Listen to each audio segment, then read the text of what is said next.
Good afternoon, everyone.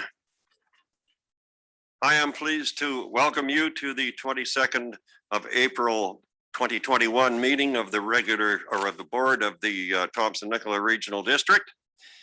As current levels of COVID-19 transmission remain a concern, we're continuing to do our part to minimize the risk and keep everyone safe by using Zoom wherever we can. It is unfortunate we can't all be in person. I miss those meetings in the old boardroom, to be honest with you. The good news is that COVID-19 vaccination is currently underway throughout the province, and people over the age of 18 will have the opportunity to register for their vaccine by the end of this week. I'm pleased to announce that the TNRD is the recipient of a gold AVA digital award for the development and production of the new TNRD website that was built fully in-house and launched last year. AVA Digital Awards is an international competition that recognizes outstanding work by creative professionals involved in the concept, direction, design, and production of media that is part of the evolution of digital communication. The awards are administered and judged by the Association of Marketing and Communication Professionals. That's the AMCP, I'm advised. And kudos to our IT department. I'm also pleased to announce the TNRD Regional Library's participation in National Outreach Day. As part of the activities, the library is holding a month-long photo contest. Simply pose in your favorite part of the regional district with the fun mobile library papercraft handout located in your board package. Enter often. It's not like voting. You vote once, but you can enter this often, apparently. Information can be found by visiting the library's website at tnrl.ca.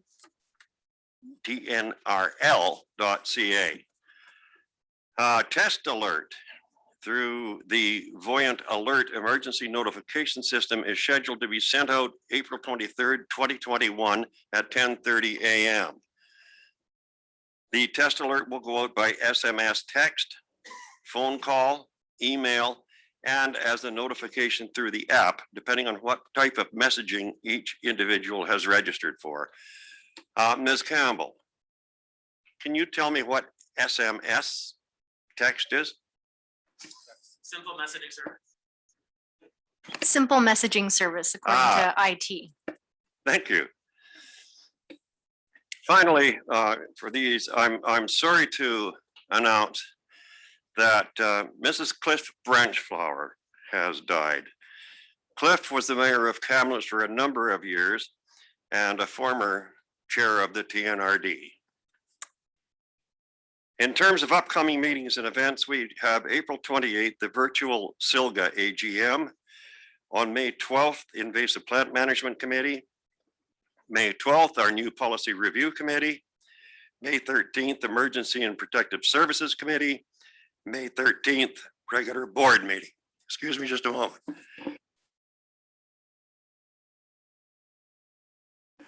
I choked on that simple messaging system. Today in your blue folders, you will find any mail personally addressed to you and the TNRL Build Your Own Mobile Library papercraft handout that I've referred to a few seconds ago.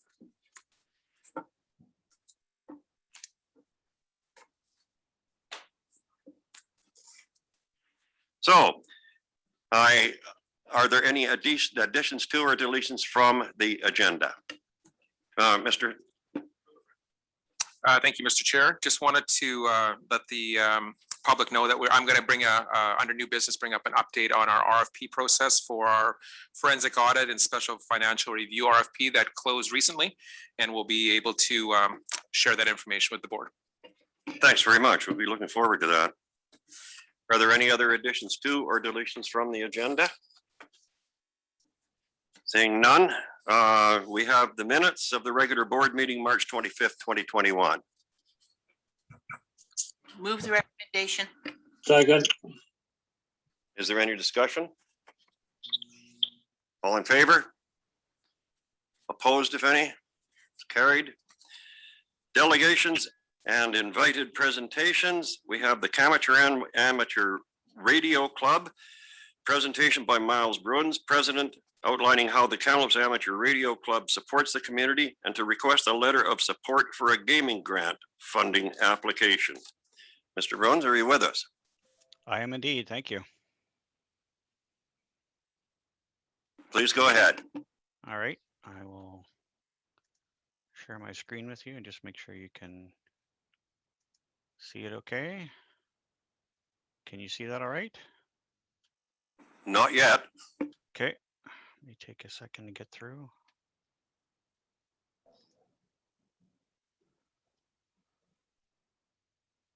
Did it come through? That's looking good. All right. So if you got a, can you see a picture of the TNRD there? All right. So thanks everyone for the opportunity to speak to the board today, and appreciate your time. So as some of you may know, volunteer amateur radio operators have provided emergency communication assistance to local authorities and the provincial government for many decades. One of our club members who's since passed away was instrumental in providing and setting up the very first emergency services VHF repeater in the Kamloops area on Mount Lolo when there was a Canadian Forces station there. Our club has been a registered society in the province and in continuous operation since 1971. And we operate and maintain a series of mountaintop radio repeater sites that serve a large area of the TNRD.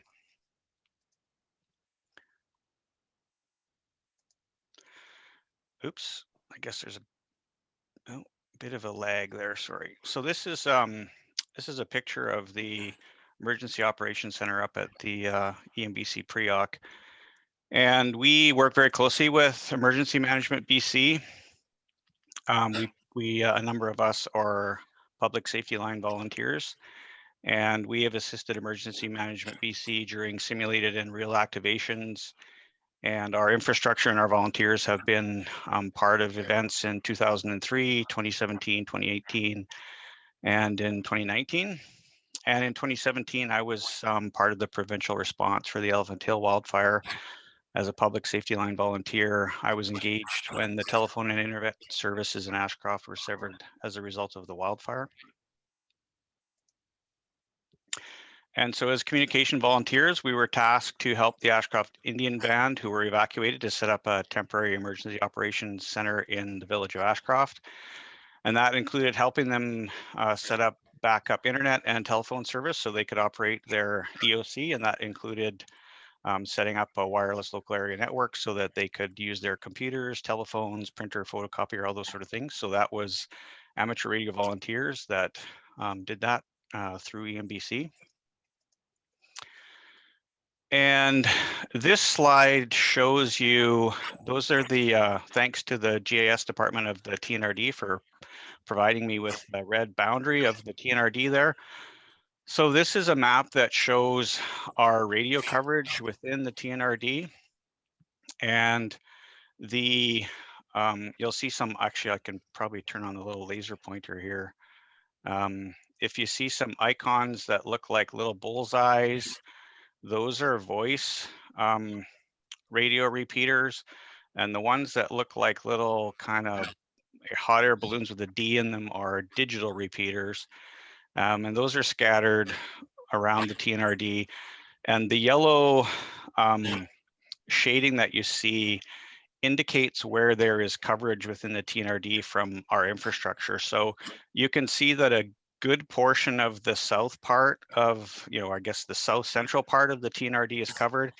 I know that there may be some thoughts about what about up in here in this area and over in here, and there are radio repeaters that cover that area, but those are not part of the Kamloops Amateur Radio Club. And then areas A and B are covered by the Wells Gray Amateur Radio Club, and we work closely with that group, and our repeaters are linked to the Wells Gray Amateur Radio Club, so we can have radio traffic that goes up and down from the lower part of the TNRD up into the North Thompson. And our infrastructure allows amateur radio operators to communicate with other operators over long distances through these network radio repeaters. It also provides high-speed wireless internet connections between strategic locations within the TNRD.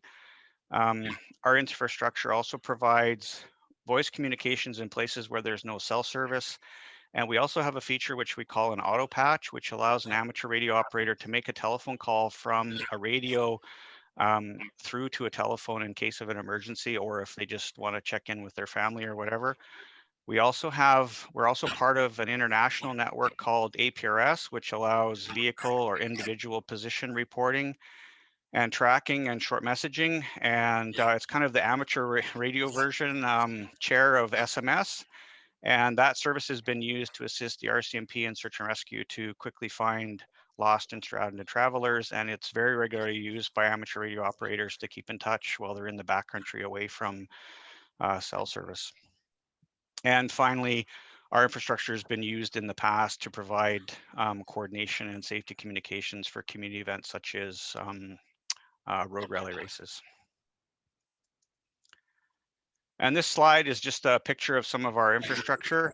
And essentially what we wanted to do today is just say to the TNRD that we would like to offer up our infrastructure and our volunteers to the TNRD if you need it during a disaster or an emergency, that we're happy to volunteer and we're happy to help. And I guess the main thing I wanted to talk to the board about today is over the last 5 years, our club, in partnership with the British Columbia Wireless Amateur Radio Network, has been very actively building out a high-speed amateur radio broadband network. And this network has been entirely put together by donations from the BC Warren, our club, other amateur radio organizations, and from individual amateur radio operators. And this network currently stretches from our IP backhaul is in Kamloops. If you look at the, use a laser pointer here, our IP backhaul is in Kamloops. Our first microwave shot is up to Mount Lolo, and then we go to Greenstone Mountain. From Greenstone Mountain, we go down to Promontory Mountain, which is west of Merritt, and then from Promontory, we go to Iron Mountain, which is just southeast of Merritt. And that allows us to link our sites. It's very much a high-speed backbone like any internet service provider. And we have plans to expand that. And we've been thinking about this the last couple of years, and primarily based on what happened in 2017 and 2018 with wildfires. We believe that this amateur broadband network could be used by the TNRD for services such as your emergency operation centers, fire halls, or your local government offices, when your commercial broadband services that are provided by companies like TELUS or Shaw or Rogers are disrupted during disasters such as wildfires or mudslides or floods. And if you look at where our infrastructure is now, the most logical places for that would be your EOCs in Cache Creek, Logan Lake, Merritt, and Sun Peaks, just due to the proximity of our existing infrastructure or opportunities to build out. We do have plans over the next couple of years. This summer, we plan to build out to South Forge Mountain, and that would hopefully allow us to provide this type of service to the district of Logan Lake. We were hoping to build out this summer to Sun Peaks, but time and finances might make that a little tough. And so next year, we'll probably build out to Campbell Hill in Cache Creek. And we may have got a link on potentially being able to link us to Clearwater through some old TELUS infrastructure that we learned about. Well, actually, it's old BC Tel infrastructure that we learned about this winter through the Wells Grey Club. And when the snow's gone this spring, we plan to do some testing to see there's an old BC Tel actually used to provide telephone service to Clearwater from Mount Lolo up to they used to bounce off a mountain above Clearwater and down into Clearwater. So we're thinking we may be able to do that. So essentially, we just we wanted to make the TNRD aware of what we have and what we're growing, and just say, hey, we're interested in chatting with you. We're not really sure how this would work or if you're even interested, but we wanted to just let you know, and and make the offer, and then I guess look for some advice from you as to I guess what the next steps might be. So thank you for your time. Are there any questions for Mr. Bruin?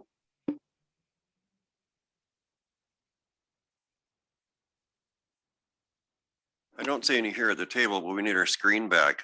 Director Rothenberger, was that your hand up? Director Rothenberger? No, sorry, that was just me waving around. Oh, okay. Well, I see no questions, Mr. Bruin. Director Roden has a question.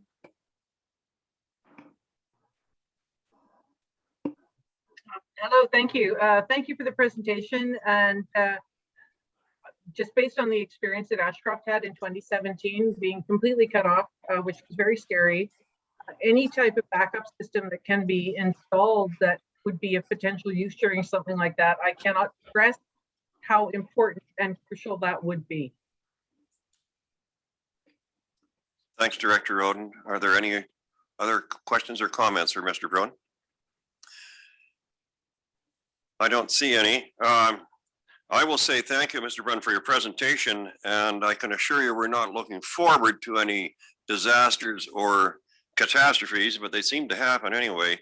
And it is reassuring to know that there are organizations like yours standing by and ready to offer help, and we appreciate that very much. Director Thank you. Elliott. Mr. Chairman, I don't see going down the agenda where there is a place for us to support that funding proposal that they have.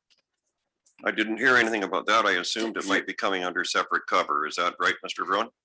No, Actually, I believe the TNRD has already provided us with a letter of support for our provincial grant application. So I should have, I'm remiss in saying thank you for that.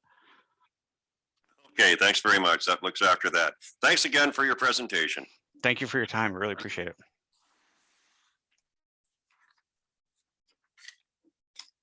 That takes us to our second delegation, which is Gloria Mertens, and she's interim vice president, providing information on the status of the Ashcroft Slough from the community perspective. That is following the presentation from the Ashcroft terminal people that we heard a meeting or two ago. Ms. Mertens, please go ahead. Okay, can you hear me? You bet. Thank you. Good afternoon, and I appreciate the opportunity to address the TNRD Board of Directors. I wish to acknowledge that I am broadcasting from my home on the overlapping traditional territories of the Nth-La-Kappa and Squamish peoples. It also happens to be on the border of the TNRD Area I, where I live, and the village of Ashcroft. In order to respect the 10-minute time limit, I will be sticking to a script, so I hope I won't be putting you to sleep. And if I can figure out, I'll start to share my screen. What do I do? Do I go to desktop 1?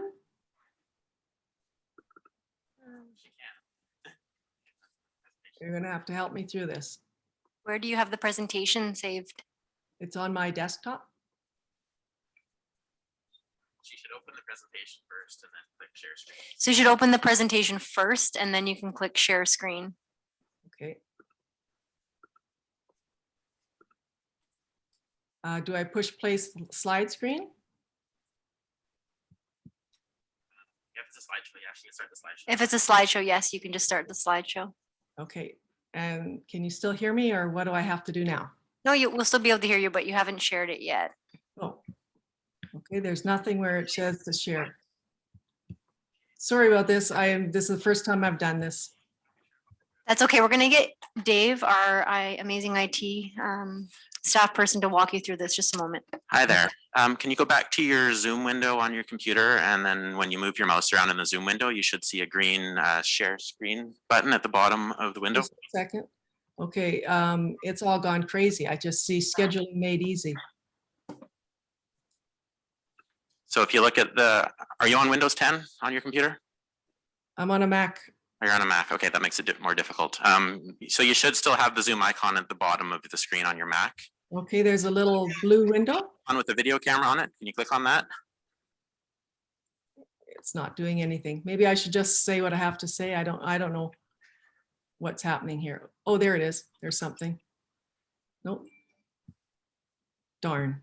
Yeah, if you can bring up your Zoom window, which should be the blue icon with the video camera on it, then you That's should what see a share screen button at the bottom of that window that you can click on.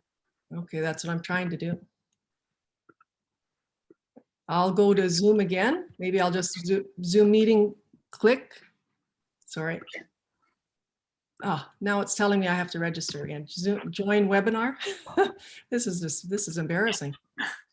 You're already in the webinar, so it won't help. Okay, I don't know what I'm doing. People should get a course in doing this before you get on. Okay, I'm just going to go to my screen share. All I see on the Zoom is launch meeting. Okay, you're probably in the wrong Zoom window, so you have to go to the Zoom webinar window, not just the regular Zoom window. Because you already have a window open for the webinar. That's the one you need to click on. Yeah, I don't see you guys or anything anymore. Should I leave and join? You could leave the meeting and join again if you need to, I guess, or you can just try to present it verbally. Okay, maybe I'll just present it verbally. Unfortunately, it would have been nice to have shown what I worked on so hard. So do you see me? Because I can't see you. We can see you, Gloria, and feel free to send the presentation to me via email, and I'll share it with the rest of the board so they have an opportunity to actually see it. Okay, yeah, because the slides are important. Okay, I'll do my best. I can't see you, but I'll just be winging this. My name is Gloria Mertens. I'm sorry for who I am now, and I'm the interim vice president of the Ashcroft Slough Society. We are an advocacy group and represent the voice of those seeking access to the Ashcroft Slough. I had a slide that showed you the Ashcroft Slough. This presentation is not to try to convince you that access to the slough is safe, desirable, or feasible. We think it is.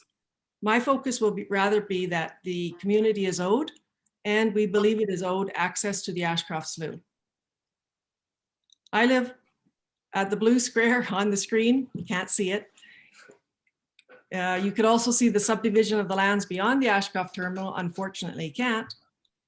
The Ashcroft terminal bought up all the heavy industrial land available in the community of Ashcroft. They acquired the properties over 20 years ago, but throughout most of that span of time, the company never had a public presence. And what I mean by that is they did not regularly sponsor community events, establish advertising space in the local paper, donate funds for scholarships, or buy wreaths for the Legion's annual ceremony. Doing business in a small community is more than just making a shrewd investment. Dedicating and donating the slough parkland to the community at the time the subdivision was created would have been a gesture of good corporate citizenship. The community is owed, and we believe it is owed access to the Ashcroft Slough. Again, the slideshow would have helped here. 2 historic Crown grants make up most of the industrial lands of the Ashcroft terminal. You can't see it, but there is a road that is clearly established on the plan. The Crown grants also reserved to the province the right to resume up to 1/20 of the properties for roads and other public works. The decommissioning of the public road is a contentious issue for locals. Another issue is the lack of acknowledgement by the village of Ashcroft of the heritage value of the Ashcroft Slough. Archaeological evidence at the site suggests that First Nations used this area for millennium. Also, the founding fathers and first settlers preempted these productive agricultural lands. Evidence suggests that the Ashcroft Slough was dedicated for the public's enjoyment by the original owners. There was common law use of the Ashcroft Slough before the arrival of CN, which segmented the alienated Crown land grants. Common law use continued until the roadway was gated last year. The community is owed, and we believe it is owed access to the Ashcroft Slough. The Ashcroft terminal has on its website that it is environmentally sound with Canadian Environmental Assessment Agency certificate and approval. CEA archives show that an environmental assessment was triggered in 2010 because of Transport Canada's substantial financial assistance for a private business. It also shows that the completion of the federal environmental assessment requirement was dropped when the new act came into effect in July 2012.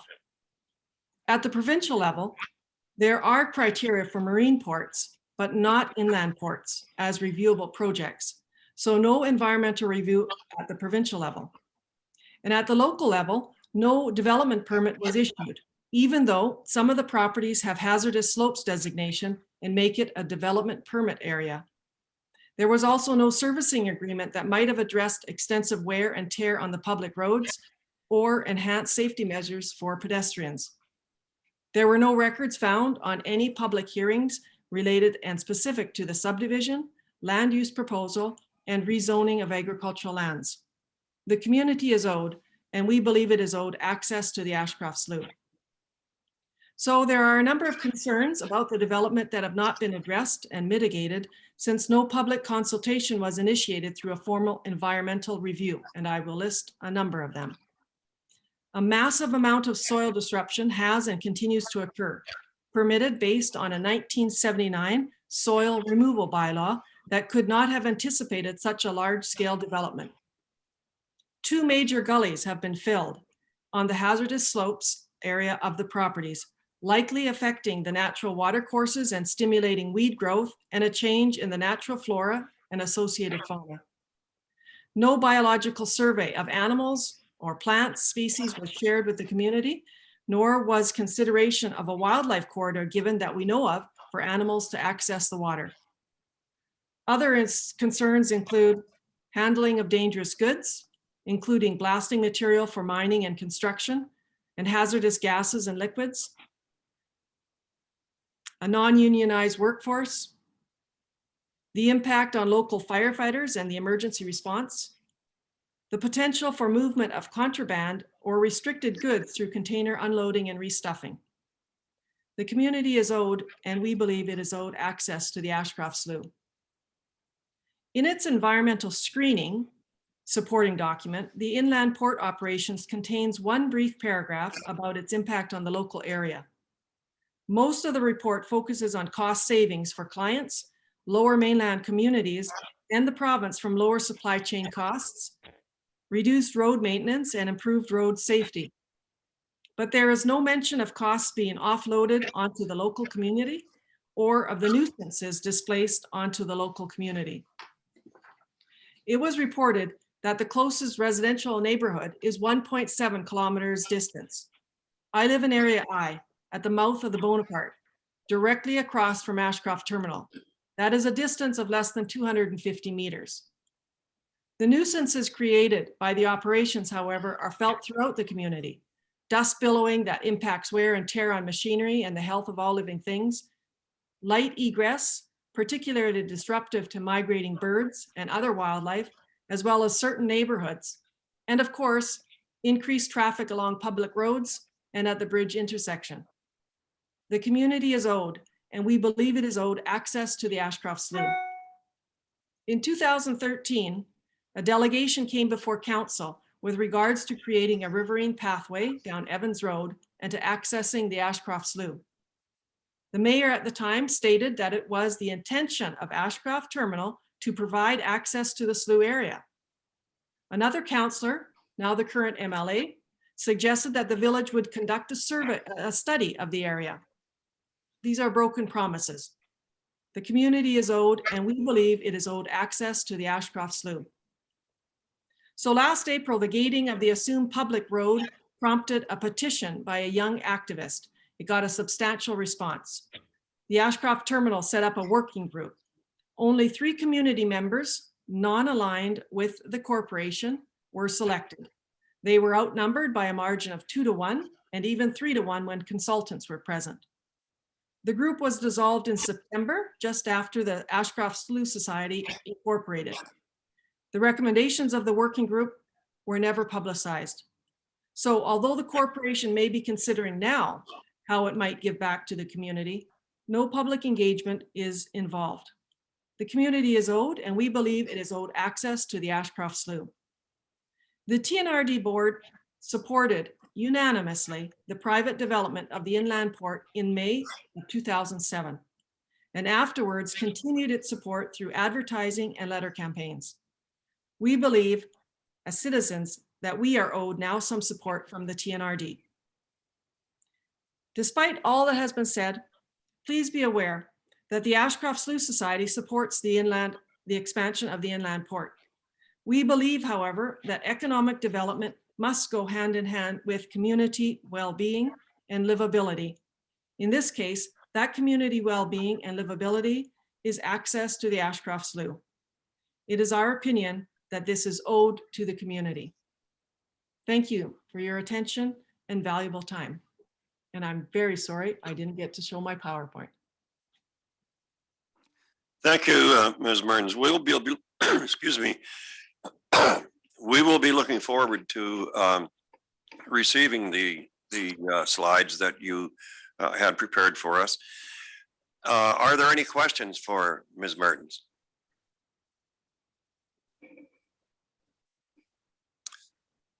I'm seeing none, but Ms. Director Elliott.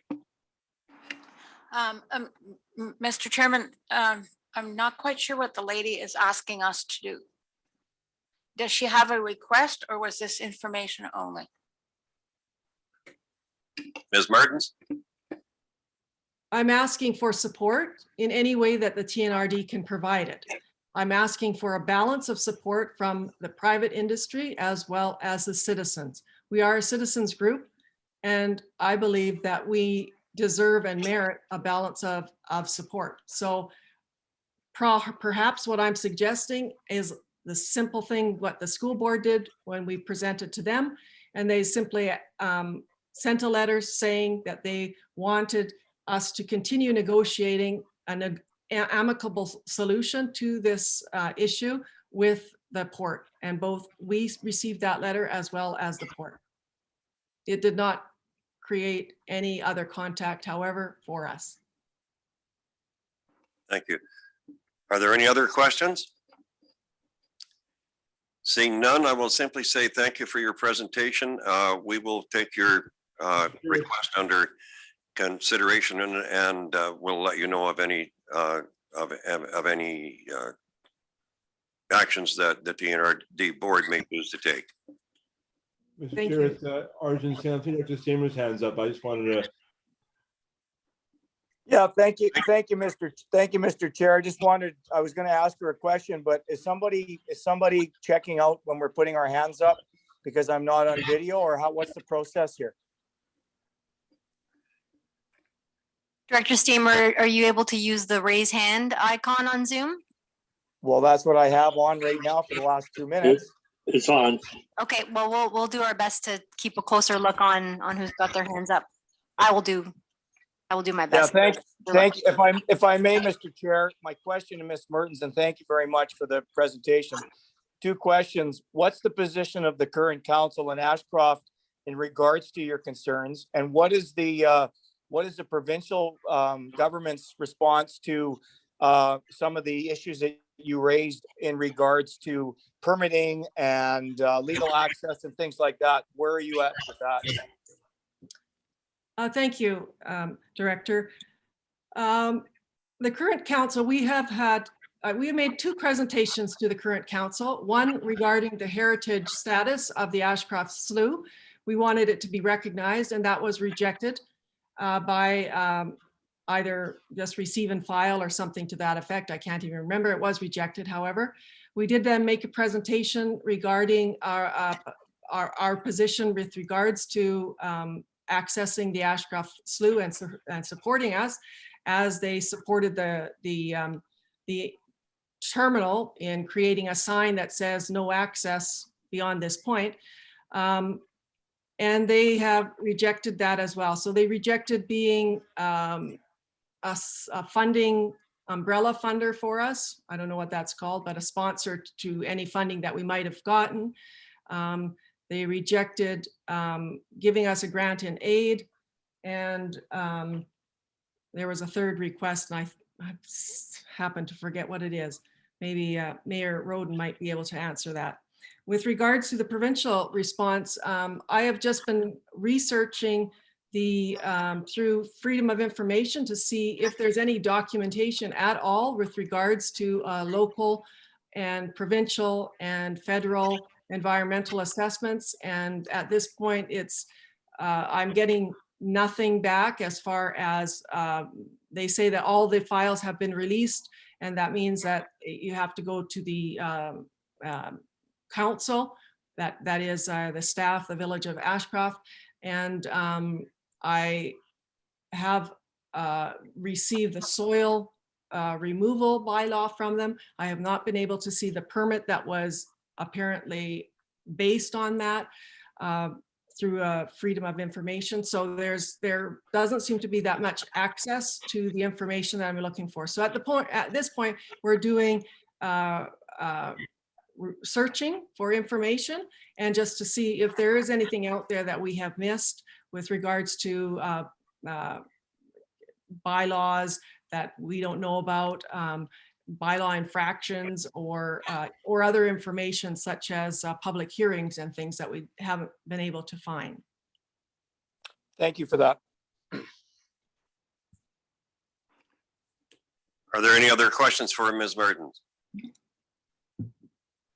Director Roden. Thank you, Mr. Chair. Thank you for the presentation, Ms. Mertens. Just a couple of things to note here. The Ashcroft terminal property has been private property in various hands for many decades now. The only access to this flue from the site is across a private industrial site, which is a very heavy industrial site undergoing a considerable build out right now. And in order to access the slip through the private industrial site, you also have to cross the CP main line. CP has been, or CN main line, CN has been adamant there are no crossings on the main line there. The only way to cross the main line is to do so illegally across CN property. CN has made it clear that they do not want any crossings on that site, which is on private land. The grant in aid request was rejected by council because we cannot, give money to an organization that is looking to access the slough across the CN main line, which is illegal. However, the village of Ashcroft has recently established a trails working group, which is looking as professional trail builders and designers in the village, looking at possible options for river access, trail access throughout the village, not just at the slough, but everywhere in Ashcroft. So that is one thing that we're doing in order to try to improve access to the Thompson River, which of course is a major feature of the village of Ashcroft, something that attracts many people to the area. And it's a very beautiful natural asset that we want as many people as possible to have safe access to. Thank you. May I respond? Thanks, Director Roden. Are there any other comments or questions for Ms. Mertens? Did you have a comment, Ms. Mertens? Yes, the money was going to be for a study that the MLA had promised us, the former councillor. With regards to safety and that's a whole other topic that I could spend lots of time on.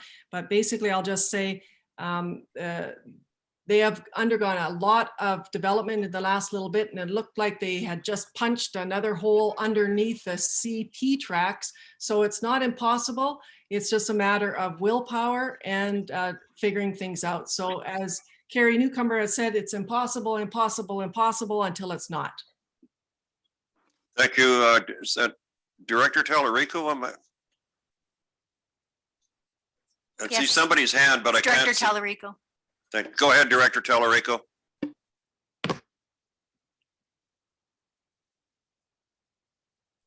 He's still muted. Can you hear me? We Yes. can now. Okay, question for Ms. Mertens. Who owns the property that the slough is situated on now? The foreshore, which is quite substantial, is owned by the public. The actual, the slough area that the people use is foreshore. That is public property. The crossing and access to the slough is the private property owned by Ashcroft Terminal. Thank you. Thank you. Any further questions? Seeing none, thank you, Ms. Mertens. We will keep you apprised of any decisions of the board. Thank you. Do I have to mute myself or anything? You probably should, or you could leave the meeting. But if you're going to stay, then yes, you should mute yourself, please. Okay, that takes us to unfinished business. Commercial truck traffic on Highway 5A. There's a request from the Stump Lake Ranch for a letter in support of a ban on non-local commercial truck traffic on Highway 5A between Kamloops and Merritt. Director Watson. I would like to move that we write this letter of support. There's a motion for a letter of support. Is there a seconder? Is that Director Rothenberger? Mr. Chair, that motion was already made by myself a meeting or two ago, and Director Roden had asked that it be tabled until everybody could look at the material again. So there's probably a different process required to lift it or to bring it back before the meeting or whatever, but the motion that was just made is actually a duplication. Okay, thanks, Director Rothenberger. I didn't remember that you had made that motion, and I think the very fact that it's on the agenda means that we have brought it forward now from having tabled it earlier, correct? Is that correct, Ms. Campbell? That's correct, Chair. And when we do the minutes, we can identify that it was brought forward from a tabled motion from a previous meeting. So if the board just wants to vote on this, they can. Okay, is there any discussion? Director Rothenberger. Director Rothenberger? Thanks. Just a brief comment, Mr. Chair, and in support of the motion. The issue seems to be around questions of whether or not the risks of heavy commercial non-local truck traffic on Highway 5A are as serious as some people think they are, or less serious, which some people think they are. So we unfortunately have a difference of information, I think, between what the RCMP provided the original speaker and what was presented to us more recently by the highways delegates that appeared before us. But regardless of that, it seems to make common sense to me that the Coquihalla is the safer place for this traffic to be. To say that Highway 5A and the Coquihalla are equally as safe for commercial semi-truck traffic really doesn't make a lot of sense. And if you look back at some of the history of Highway 5A and accidents there, all you have to do is look at some of the headlines over the past few years, and there are many of them over a period of time. Trucker killed in fiery crash. There's a lot of fiery crashes there for some reason. Crash on Highway 5A claims life of truck driver. Driver lucky to be alive. Highway 5A closed after fiery semi crash. Crash closes Highway 5A, and on it goes. And there was one actually quite recently, around the time of our last meeting, where I think it was a lumber truck that flipped over on the highway. So I think there's a lot to be said for the idea of designating that highway to ban commercial truck traffic and making arrangements, of course, for local truck traffic to continue. But common sense, as I say, says that those trucks should be kept off of Highway 5A and kept to the Coquihalla. Is there any further discussion? There's we've got Director Brown up there. We've got Director Stamer, Director Rice. Director Roden. And Director Roden. Okay, I've got Brown, Stamer, Rice, Roden. In that order, Director Brown. Well, I won't be voting for this, and for the reason that for 5 years, the city has gone to the ministry talking about a mandatory entry-level training program for drivers. Not all drivers fit the bill of driving too fast, driving dangerously. It's just some of them that do that, not all of them. And every time you hear of something that one of these drivers have done, it's because they have gone and over the guidelines. It's not just they're driving on it and they have an accident. They're doing something by driving irresponsibly that causes that. So for us in the city, it isn't a get all truckers off the road. It's do something with the truckers that are unsafe on the road. Reduce the speed, have more police watches on the road. These are public roads paid by taxpayer dollars. They're not meant to be private roads just for the people that live on them. And I know I was by Mr. Price and we were talking about, he wants to see it as a tourism highway. Well, it is a tourism highway. It's where a lot of the tourists prefer to be now. The truckers themselves are not an issue. The citizens of Merritt use that highway a lot, the commercial citizens. And I've had an outcry from the community telling me that they're not the ones that are doing the bad driving. So if you're going to do something, look at the bad drivers. And the city of Merritt has been looking at that for the past 5 years with the ministry. And they have come up with this mandatory entry-level training program, which is to begin in June, and that's a start. Yes, there's speed that needs to be reduced. There's some things that have to be changed on the highway, and that's the other thing that we will continue to lobby for. So I won't be voting in favor of this. Thank you. Thank you, Director Brown. Director Stamer.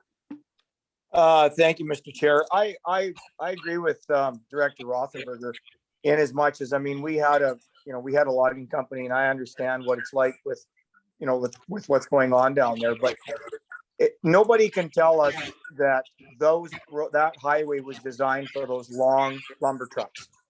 It wasn't. And I sympathize with what Director Brown is talking about, but there shouldn't be any reason why we really need to have those long trucks on that road. I know there was already a letter of support from the Lower Nicola Indian Band. I know they've got residents going back and forth all the time, and I'm sure they're not too keen on having to meet these trucks. And yes, I know they're talking about making changes on the drivers, but that doesn't mean that it makes it any more safe, particularly with the way those rigs are designed. And so I'm going to be voting in support of this letter, especially after seeing another one of those trucks flipped over in the middle of the road. Thank you. Thank you, Director Stamer. Director Rice. Thank you. And I too agree with Director Rothenberger and Director Stamer. And safety is a huge concern, and there seems to be a lot of different stories going around. And so if you do your research, there's not only different information, there's conflicting information, but if you look at the safety records, as Director Rothenberger pointed out, it is definitely not as safe as the Coquihalla. And further to that, it is also well established that the Coquihalla can handle that truck traffic and was designed to handle that kind of truck traffic, and it has the capacity to handle that truck traffic. So I will also be supporting this. Thank you, Director Roden. Thank you, Chair Gillis. Just a clarification, after the meeting on the 11th of March, where this originally came up, what I asked for was that the gentleman from CVSE and MOTI provide us with a copy of their presentation, which was not provided to us. We saw it at the meeting. It struck me that, speaking for myself, I would have appreciated a chance to look at it more thoroughly in my own time rather than rushing through as a presentation to the board. So I asked for that to be sent on to us, and I gathered that has not been coming. The new training is admirable. It does not cover the vast majority of drivers already on the road. I agree with Director Stamer that this highway was not designed to accommodate the extremely lengthy commercial vehicles that we now see. I realize that there are a lot of older highways in the province that were not designed for these super trucks, for want of a better word. but accommodations have been made when those are the only route available. That is not the case with Highway 5A. It is not in the middle of nowhere where trucks have absolutely no other option. There is a modern superhighway designed precisely with these trucks in mind, a couple of kilometers away. I see absolutely no reason why truckers cannot be using that, the Coquihalla instead of 5A. And also, I don't think that anyone is trying to ban merit drivers or people who want to amble along it as tourists or visitors, or people who are not driving commercial trucks. The only vehicles that are looking to, that the proponents are looking to ban from this route are the commercial trucks. No other people would be affected. So I'm supporting the motion. Ms. Campbell, did you wish to speak with respect to our attempts to get copies of the presentation from MOTI and CVSE? Yes, thank you, Mr. Chair, through to Director Roden. I reached out to CVSE, did not have a copy of the presentation. The gentleman who spoke from MOTI did, however, he's been off and away. So unfortunately, we weren't able to get a copy of that presentation for the board, but it is posted on our website as part of the agenda. Director Graham. Thank you, Mr. Chair. I'm in support of this request based on the size of the vehicles that are being used. And I find it's just simply a safety issue, and they don't need to take that road. They could take the Coquihalla. Thank you. Is there any further discussion with respect to the motion? Director Laird. Thank you, Mr. Chair. Where I live, I can see the highway right from my living room windows, and I watch the truck traffic on a regular basis. In fact, it's part of the entertainment some days. I can see the 70-mile-an-hour speed limit that goes past the Coshena Hotel. The other night, there was one truck passing another truck in the 70-kilometer-an-hour speed zone. It's a very short distance. And to me, that's totally irresponsible. It doesn't matter what kind of training you have. If you don't respect the speed limit that you're driving down the highway at, I don't think any amount of education will help improve that. And I am supporting the letter. I've been see trucks that are going down there that carry pipe, extra long loads. They don't need to be on the highway, and there doesn't appear to be CV hasn't been near as diligent as they have since COVID hit. They used to park and look at a lot of the vehicles. That hasn't happened for quite a while. And they do have an alternate route that's much safer. The other day when I came to Kamloops for a meeting, there was a fire on the Coquihalla that burnt up a great stretch of the blacktop. Now, if that happened on Highway 5A where there was a fiery truck, it could actually burn the whole highway at that location. And it would basically cut the local traffic off from traveling down that road. So I'm in support of the letter. Thank you. Director Swan. Thank you. I'm not opposed to a letter of support, but I'm concerned if we're looking at a total ban on non-local commercial trucks. My understanding is there's going to be construction on the Coquihalla this summer. Where are those trucks going to go while that construction is going on? Just a comment. Thanks, Director Swan. Is there any further discussion with respect to the motion? Seeing none, all in favor?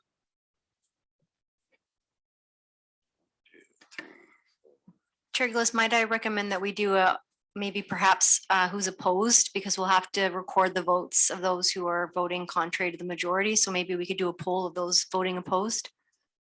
Does that mean you get the same, the sense that I get? Yes, it is. Okay, then let's do it the opposite way. How many are opposed to the motion? I see Director Elliott, Director Quinn, Gillis. Any on the screen that you can see, Ms. Campbell? Director Brown. Brown. Director Tallarico. Tallarico. Are there any others who are opposed to the motion? No. Seeing none, the motion passes. Can I have my vote recorded, please, Mr. Chairman? Oh, okay. That takes us to development applications. There's a temporary use permit application number TUP 48 and a recommendation. Move the recommendation. Is there a seconder? Seconded by Director Schaefer. Thank you.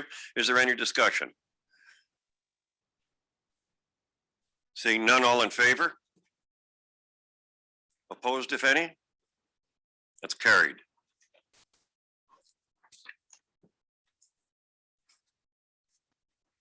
And I think the next matter is the report from the First Nations Emergency Telephone Systems contract, and there's a recommendation with respect to that report. Moved by Director Laird, seconded by Director Quinn. Is there any discussion? Seeing none, all in favor? Opposed, if any? That's carried. Monty Creek, Lafarge to River Shore Fire Service Establishment. There is a recommendation. Move the recommendation. Thanks, Director Schaefer. Is there a seconder? Second, Director Kershaw. Seconded by Director Kershaw. Thank you. Is there any discussion? Director Quinn. Just a question. I know it said that the transparent public consent process would follow. Is that in 2022 for establishment in 2023? I am in support of the motion. That's the question for clarification. Is Mr. Story on Zoom? I certainly am. Can you hear me? Yes, we can. Through the chair to Director Quinn. So the answer to that one is we would be doing the informational this year through a combination of a recorded videotape. I'm thinking that would be posted on YouTube, and a survey question would follow. And then if we got a yes to a referendum or a petition moving forward, it would come forward to the board next year. Thank you. Is there any further discussion? Director Rothenberger. Director Rothenberger?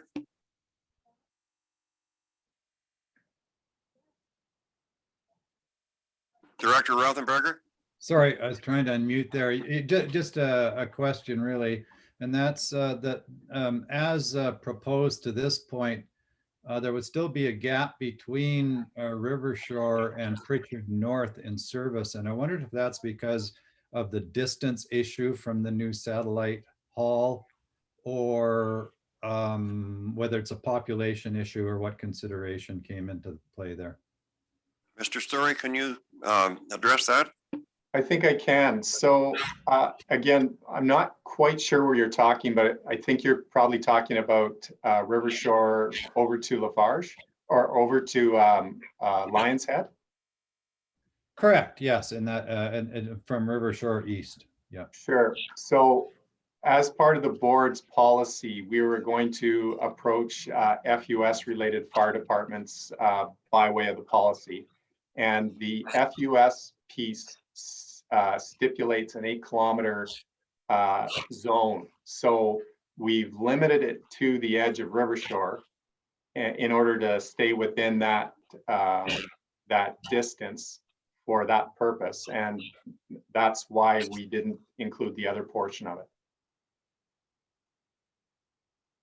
That's kind of what I thought. Thanks. Okay. Is there any further discussion? Seeing none, all in favor of recommendation number 1? Opposed, if any? That's carried. There is a second recommendation. Move recommendation 2. Second. Is there any discussion of recommendation 2? Seeing none, all in favor? Opposed, if any? It's carried. That brings us to Blue River Powder Packer Society funding flow through request. There is one recommendation, I think. Yeah, one. Move the recommendation. Second. Is there any discussion? Mr. Chair, Yes. Director. Thank you. Thank you. I just wondered if we had a policy on providing flow through, so receiving funds on behalf of a charity. I recognize the TNRD has done this before for certain groups, but it doesn't seem there's a policy around it. And if not, I'd like to refer that to the Policy Review Committee. Mr. Ray could probably speak to that if he's available. Mr. Ray, are you with us? No. Okay. Okay, he's not available. I believe we don't have a policy, Director Sinclair. So if you'd like to move that this get referred to the Policy Committee, we can do that. Yes, I would move that. Thank you. Second. No, just for my information, Ms. Campbell, is the whole thing going to the Policy Committee now, or are we still dealing with our recommendation? Did anyone, sorry, I missed it. Did anyone move the recommendation on this yet? Yes, the Okay. recommendation was moved and seconded. Okay, so we'll deal with Director Sinclair's motion after we deal with the recommendation. This is separate from it. I think she's just asking if this type of flow through process is contained in a policy, us doing this. I think it's just been practice. So we'll deal with this recommendation, then we'll go back to Director Sinclair's. Thanks. So that's what I was hoping was happening. Director Watson? Just pointing out that this is a society, not a charity. Thank you. Is there any further discussion with respect to the recommendation? Seeing none, all in favor? Opposed, if any? It's carried.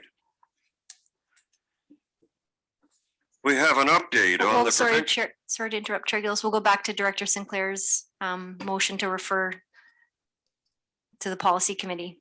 I'll second that after saying. Director Quinn? There is a timeline on these applications, and it's not as if we haven't done it before. I do believe that we So maybe I should just be clear. We're not Yeah. referring the recommendation. The recommendations are already been voted on, so we will do this for the society. What Director Sinclair has asked is that if there's no policy on this type of flow through process that we're approving here, if it's not contained in a policy, if that matter can be referred to the Policy Committee. fair enough. I withdraw my objection. Great. Okay. Provincial Repair and Areas Protection Regulation Challenges. Mr. Chair, did we vote on that last one? We did. No, we didn't. I think it was moved by Director Sinclair and moved by and seconded by Director Singh.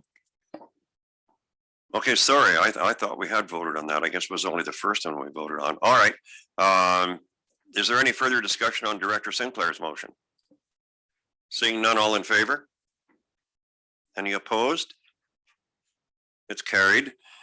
Now we can deal with the riparian review. And the recommendation is only that the report be received for information. And I wondered if perhaps Ms. Zilkova wished to comment on it, but we do have a recommendation. So move. Director Blackwell.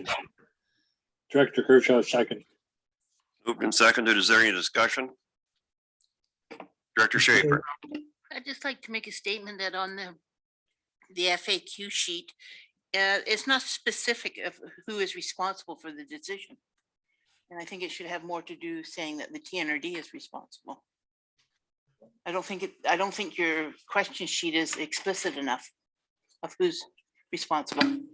So, sorry, meaning it should say that the TNRD is not responsible for Or the whatever decision. it is. It doesn't state that. Okay, we can definitely fix that. Yep. Were you going to comment on this or wishing to comment on it at all, Ms. Sadilkova? Only that we have been battling with this legislation since 2005. I would urge board members, and this is also in effect for all the municipalities within the TNRD, including, of course, the city of Kamloops. On the second page of the report, there's a map that shows where in the province it takes effect. We are the largest jurisdiction and the most northerly. And we at the staff level, we do work cooperatively, but we do not have any political influence over the matter. And there's definitely room for improvement in this legislation. The province has acknowledged that. And there was a very involved report from, I don't know if it was the ombudsman or the inspector of municipalities, I'm trying to remember. And that was a few years ago, and that brought about some changes. However, now there's a severe backup and it's even more complicated. So it's very complex. I would urge, there's definitely room for improvement. And if the board would like to make any motions or recommendations through SILGA or otherwise to UBCM, I would suggest that we need to provide more information, talk to member municipalities, and set out some options rather than because just opposing the legislation will make no difference. That's all. Thank you, Ms. Adulkova. Ms. Campbell. Director Singh, I believe, wanted to speak, and Director Quinn as well. Director Singh. Thank you, Mr. Chair. So just a quick question for staff. So this sounds like, first of all, I wasn't aware that the APR doesn't apply across the province. It's news to me, and I guess interesting news that it only applies to that weird shaped oval on the map. But is this really around the idea that the province is going from taking qualified professionals, basically word for it, their stamp, so to speak, in terms of engineers and so forth, to now wanting to have some of that oversight work done within the ministry itself? Is that kind of where this is kind of having the backlog, Ms. Thompson-Nicola? Yes, so qualified environmental professionals are still involved. They always were involved. Right. But now the key change just in the last, I think just over a year, is that the province must approve those submissions, and they go over them quite carefully, and they are more onerous than previously. They just took the qualified environmental professionals' word for it. So is that that's the Ministry of Environment, correct? Yes. Okay. So what the lobby effort from the TNRD and associated local governments be around? Would it best be around trying to beef up the ministry staff? Because I think the model the NDP is going is because one of the problems with the qualified professionals is that idea of buying a professional, say what you want them to kind of say, and not that that's a slight on professional. Most times it doesn't happen, but I mean sometimes it does happen. So that's the principal philosophy right now. So would it be best to sort of lobby for more basically person power within the ministry to get to fill the backlog up? So that would definitely help. We get, as you're aware, we get pressure to process applications, especially these days with the push for building permits. However, that's not it alone. Again, I wanted to say it's more complicated. There are definitely some qualified environmental professionals that are not good with the electronic portal systems set up by the province, number one. So it's kind of from all sides. But right now, so we are under pressure to issue building permits quickly. However, provincial agencies such as these folks, as well as the BC Housing, the Homeowner Protection Office, there's often a delay there as well. So it's from all sides.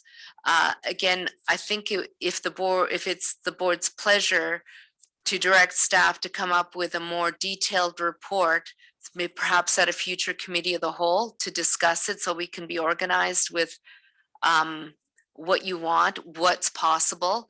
We do have open lines of communication, staff to staff, and perhaps the province would like it if there was a lobby for more staffing in that ministry.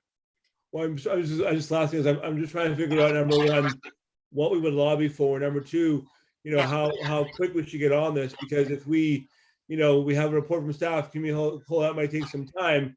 But if we ask the chair to engage with the minister based on staff comments on how to help a situation, that also might be good. That would definitely be good. Again, we have challenges because of the land mass and the poor riparian mapping in the TNRD, and that's not something that a municipality would have. We have some very unique features in our area that sets us apart than some of the other municipalities and smaller regional districts. Thanks, Ms. Zadokova. Director Quinn. Thank you, Mr. Chairman. Something along the lines of what Director Singh said. The challenge with that is that we've missed the deadline, I think, for silver resolutions, but we might have time to create one for UBCM. I'm not quite sure how to word it. I like the suggestion from the Director of Planning to do a bit more research and bring some stuff back, because as the letter in this report indicates, they're not the only ones that are having challenges. And it seems to be, I'm not quite sure how to word it, a methodology within the provincial government to start to impose more and more restrictions on development in the interior. And that's basically wrong. And perhaps some lobbying through the chair and a resolution to go to UBCM might be in order. But I think, perhaps Director Singh can correct me, the deadline for UBCM resolutions, I think, is sometime in June. So Yeah, I have no direct motion to make, but that's a suggestion. If the rest of the board wants to look at that, we could. Thank you. Thanks, Director Quinn. We do have a motion on the floor. Okay, and it's just to accept their There's two of us waiting to speak. Director Brown is wanting to speak. Yeah, I'm still talking to Director Quinn. Do you wish perhaps to make a motion after we've dealt with this recommendation? Do you wish to make a motion that the board asks staff for a more comprehensive report with a view to presenting the question to UBCM? Okay, well, after we've dealt with this one, perhaps you would make that motion. Thanks, Director Quinn. Now, Director Brown. I was wanting to ask if this is moving into the area of paramountcy, similar to what Penticton is facing, where the ministry is just moving into making decisions on behalf of the local government. I don't know if who would want to comment on that, Director Brown, but it does look fierce similar, doesn't it? Director Schaefer, did you have a question? Okay, Director O'Reilly, did I see you waving your hand? No, I hear you shaking your head, so I guess not. Is there any further discussion on these recommendations? Seeing none, all in favor? Opposed, if any? Carried. Now, Director Quinn. I'm probably going to need some help with this. A motion that the planning department come back with some guidelines to develop a suitable resolution to send to UBCM. I need some help with this. I'm not quite sure how to word it. Ms. Campbell? I might turn to Ms. Adilkova. She has, I mean, she suggested the idea of bringing a report to committee of the whole, a more fulsome report with the view of having staff, or with the view of bringing a resolution forward to UBCM. Is that? I'll let you comment, Ms. Adilkova. So if there's a time, again, this has been around since 2005. I don't think it's too urgent. But I don't believe there's a committee. Is there a committee of the whole in June? I don't think so. There is. There is? Yeah, then staff can bring it to committee of the whole in June. Okay, so the motion would be that staff do an in-depth report and bring it back to the committee of the whole at the June meeting. I so move. Moved and seconded. Is there any discussion? All in favor? Yeah, Mr. Chair, Dr. Singh, I want to ask a question, if you wouldn't mind. Go ahead, please. Yeah, thank you, Mr. Chair. So I guess my question is, if obviously we have that letter that staff included from gentleman in Green Lake, and it's obviously impacting people right at this present time. I'm wondering whether we can add, because staff know the contours of the issue we have to kind of try and solve, you know, whether there might be a sense before we go committee of the whole, even and have a UBCM resolution, to have the chair go and schedule a meeting with the minister and just kind of give him a sense of where we're coming from, because you know you want to try and strike these things as different kind of ways. UBCM resolutions they may not have the impact you want, but I think having the chair go and talk to the minister would be a very good idea as well. Just timing wise, whether they do it before community hall or after community hall is kind of the question. But if we know the kind of issues they're trying to deal with, why not do it beforehand?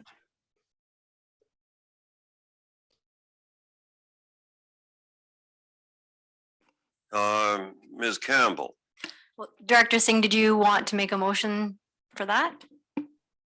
I'd like to have, I just wonder what anybody having, I mean, I could make a motion for sure, an amended motion, see where it goes. So I would, I'm not really worried, I guess, approve or not, I just want to kind of see the sense of the board. So from my perspective, I would just move that we ask the chair to schedule a meeting with the Minister of Environment and Climate Change to talk about this issue in advance of the committee of the whole. Just a minute now, Director Quinn. Would this be a second, would this be an amendment or would it be a separate motion? No, this is a separate motion. Thank you. Okay, that motion's it, thanks, yeah.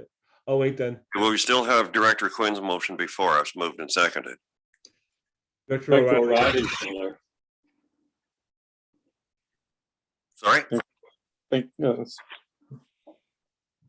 Director O'Reilly's decline. Director O'Reilly? Thank you, Mr. Chair.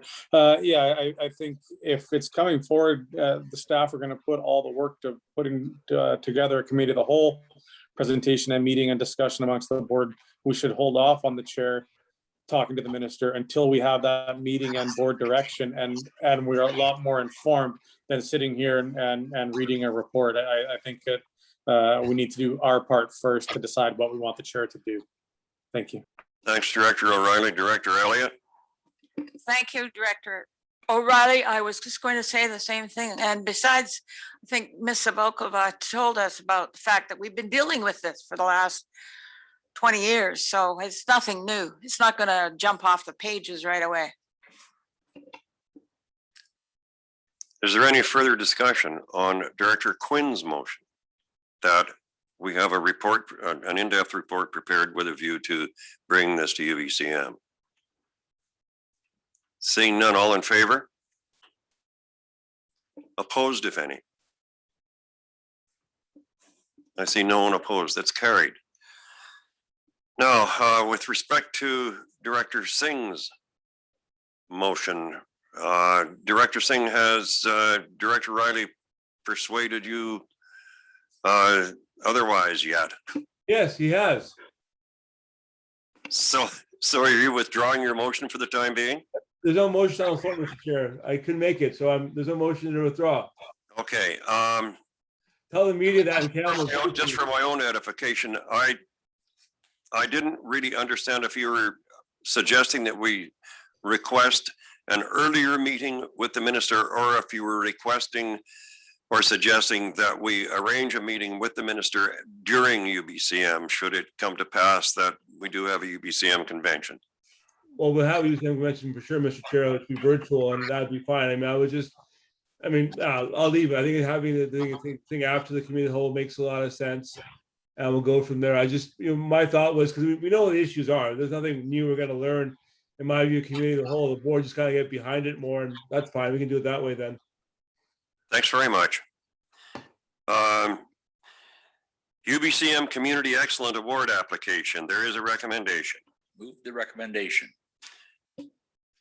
Second. Moved and seconded. Is there any discussion?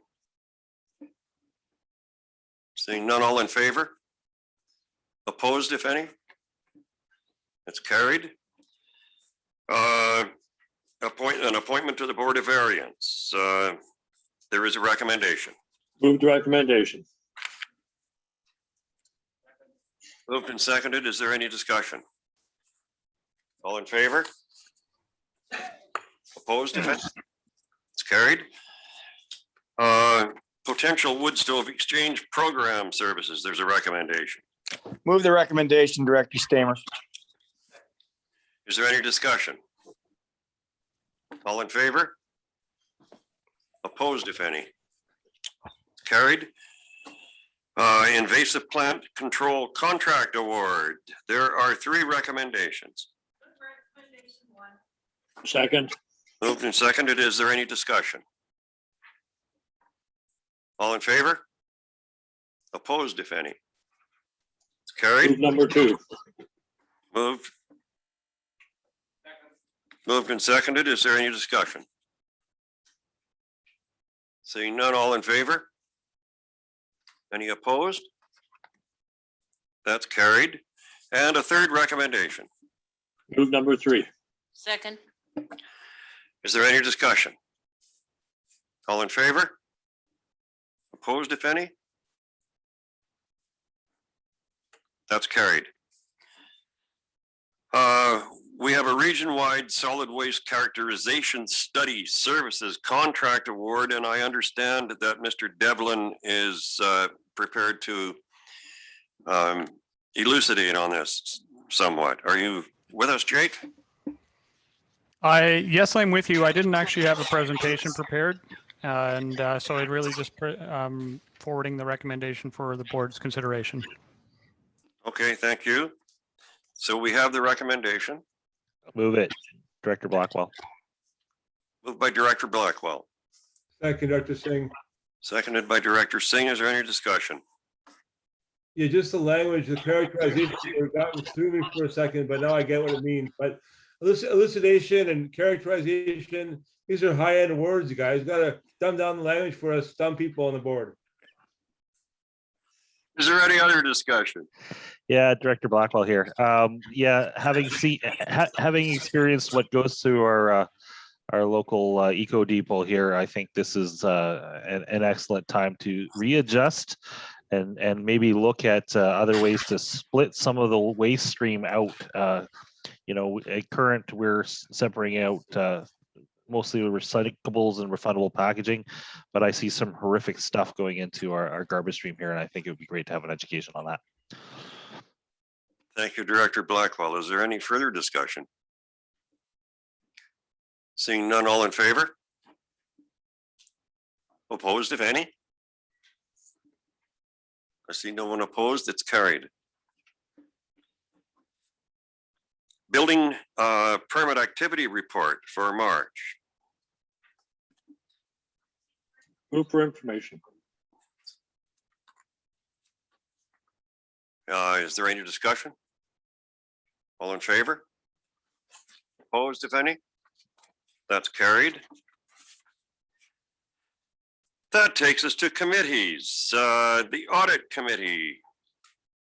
Director Rain.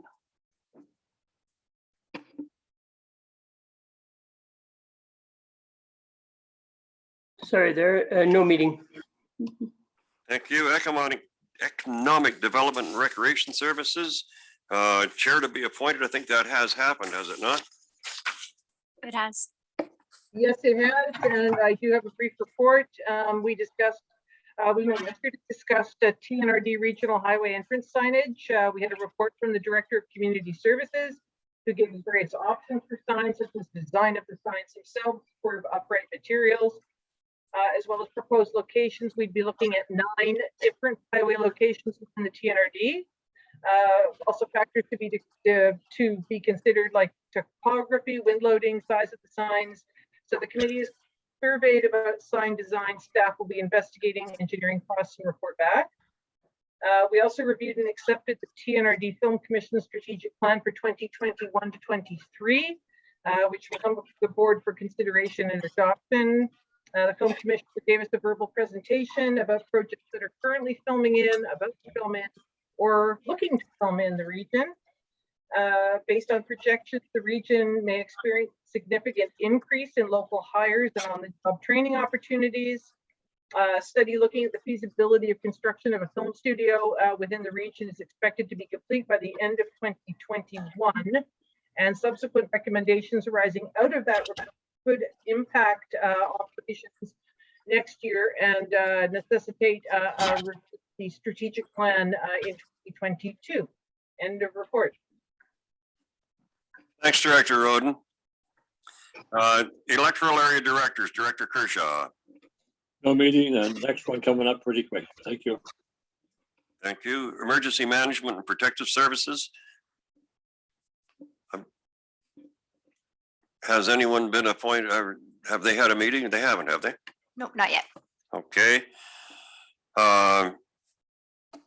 Policy Review Committee that has not yet met. Regional Solid Waste Management Committee. Meeting held this morning and the minutes will be forthcoming. And who's the chair? Oh, Director Schaefer, thank you. Thompson-Nicola Invasive Plant Management Committee. Next meeting on the 12th of March. May. Thanks, thanks, Director Kershaw. There is a recommendation.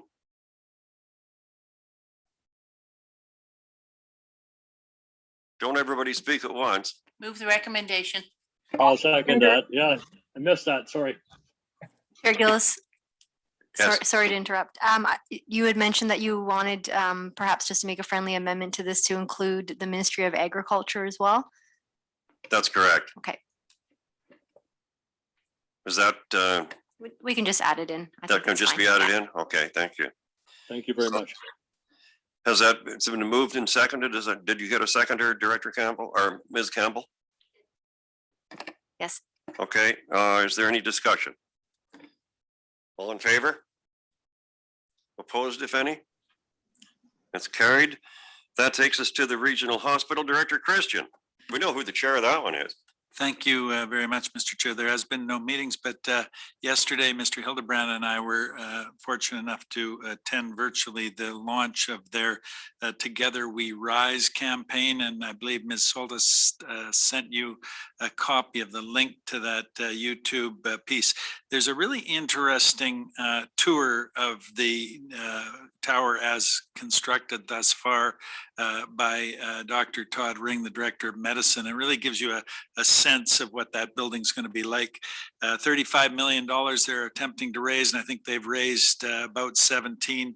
And you'll see midway through the presentation a scintillating speech by Mr. Hildebrand urging people throughout the region to support this initiative. Thanks, Director Christian. Director Singh, you might want to add that to your list. They're scintillating, okay? Utilities Systems Committee, chair to be appointed. Have they had a meeting, Director Campbell or Ms. Campbell? I met, Mr. Chairman. We had a meeting yesterday.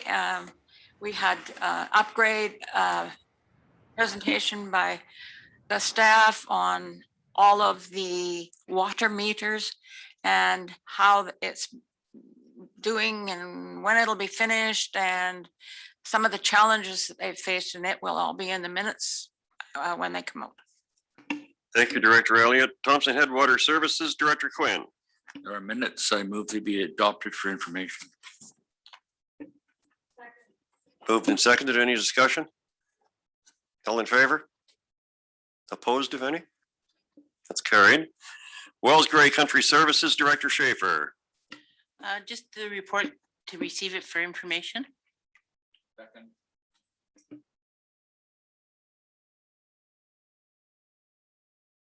Any opposed?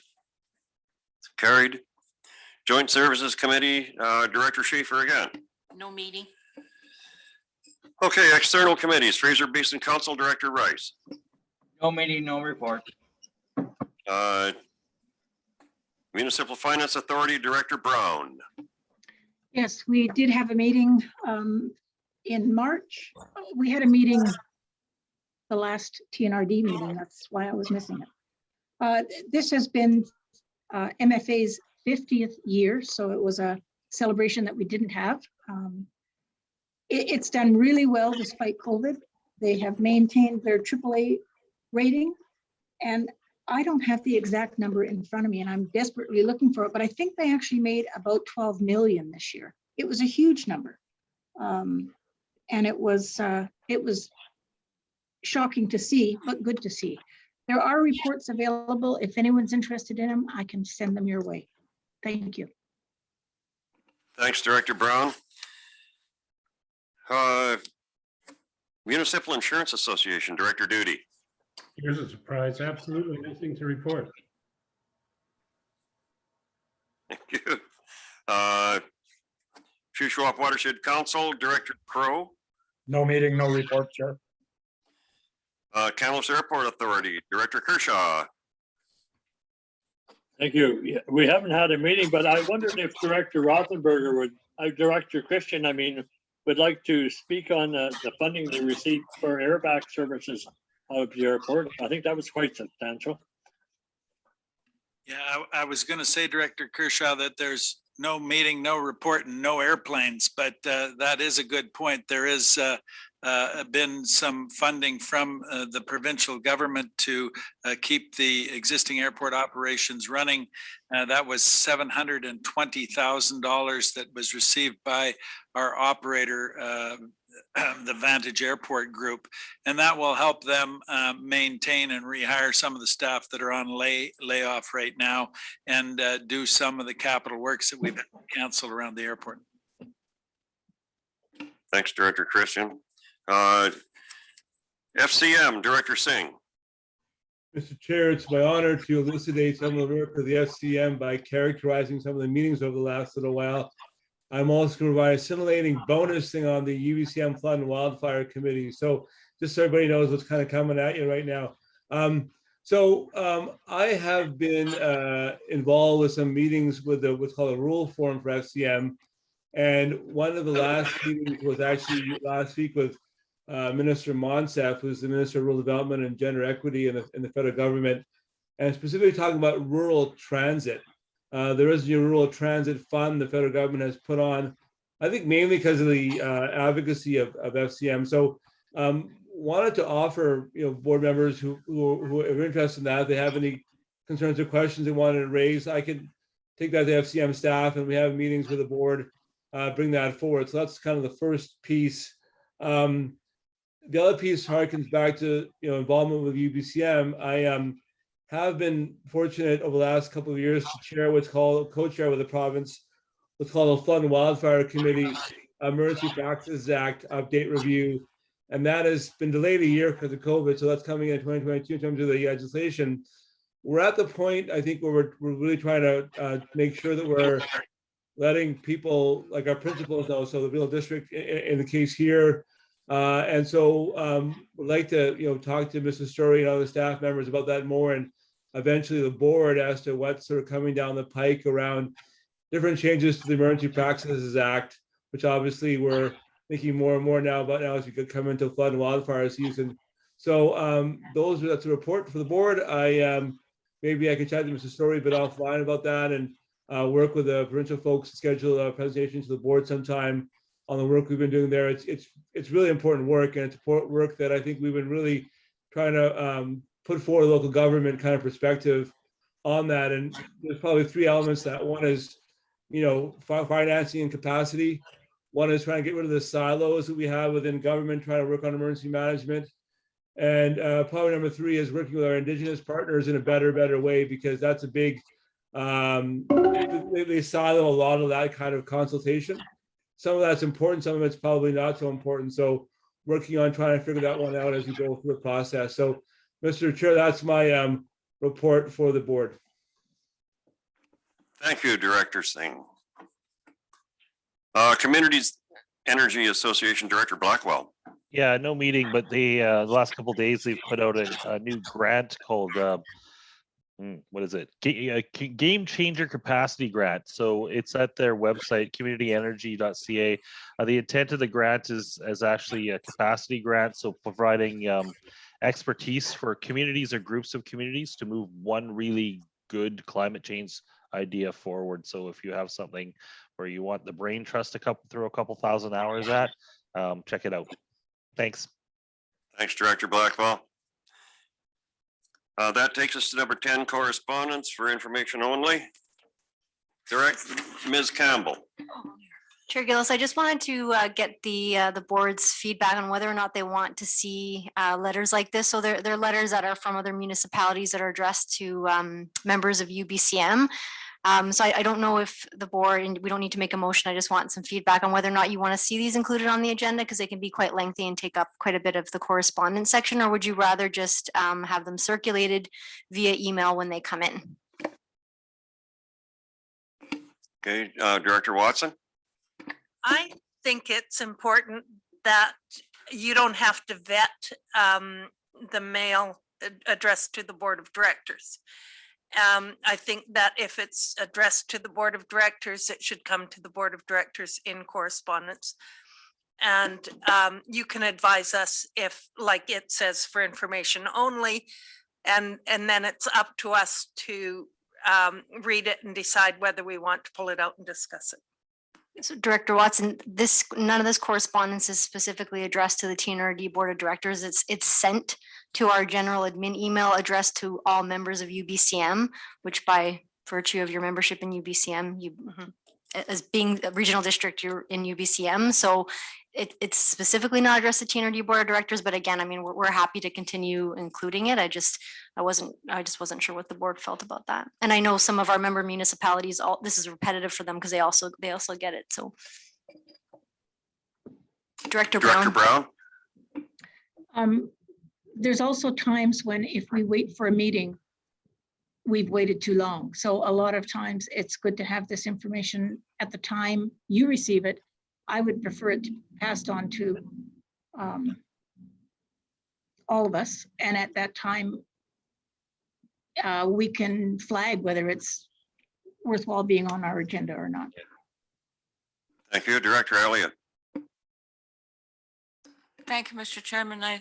I know a lot of it is just that they are lobbying so that it can go to UBCM and you know what's going to happen at the resolution and with the title that they're doing. But I'm quite happy to have it sent to me, email or whatever. We don't generally do anything with it on our agenda anyway. So, and Director Brown has a point, you know, sometimes it's time sensitive. So it doesn't have to be on the agenda if we all get it by email.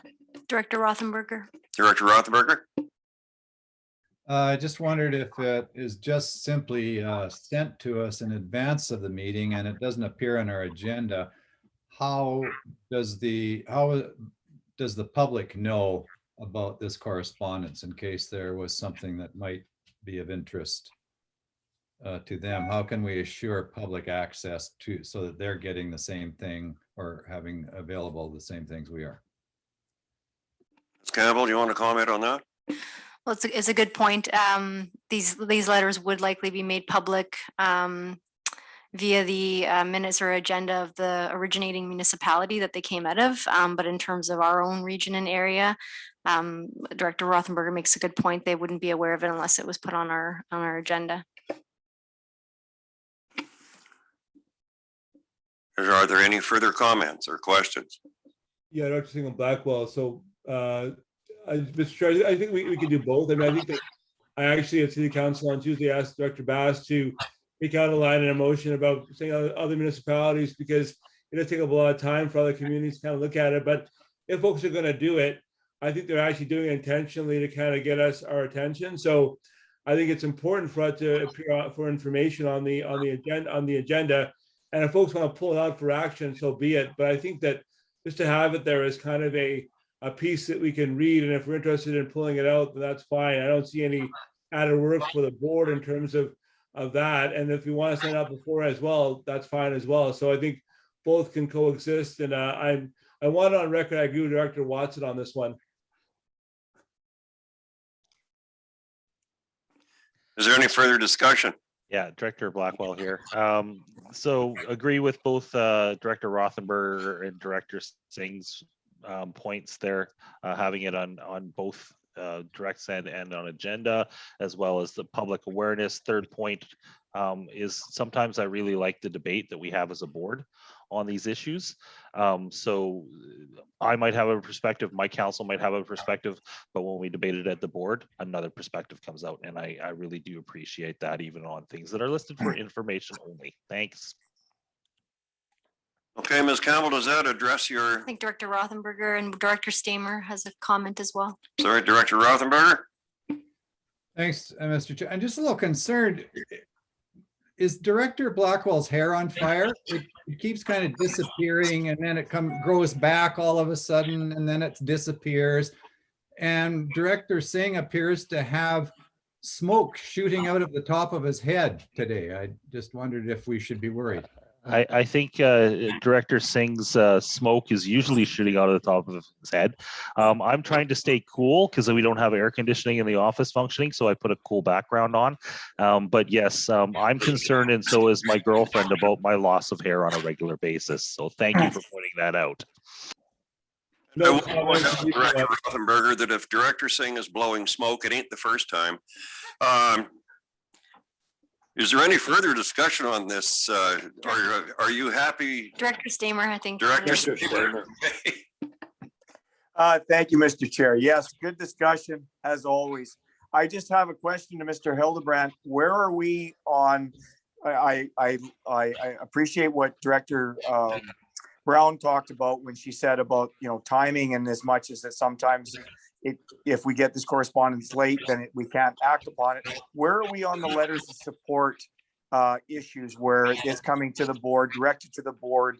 You know, when are we getting to see that that stuff, especially if it's time sensitive? I can speak to that, Director Stamer. So there's a provision in the correspondence policy that if something's time sensitive, then it doesn't wait for action. Then it doesn't wait to be put on the agenda. Obviously, the board has to take action as a board, but it would get sent out to you prior to the agenda being published. Thank you. Okay, Ms. Campbell, have you got a sense of where the board is leaning? Yeah. Yes, thank you. Okay. Since we're talking about screens, I just want to note that looking in from Zoom, you guys in the arena look very, very, very small. So I hope you're actually eating properly.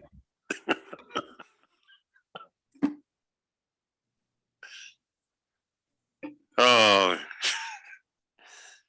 this takes us to new business from members. Director Watson, I understand, is speaking of letters of support. Yes, thank you.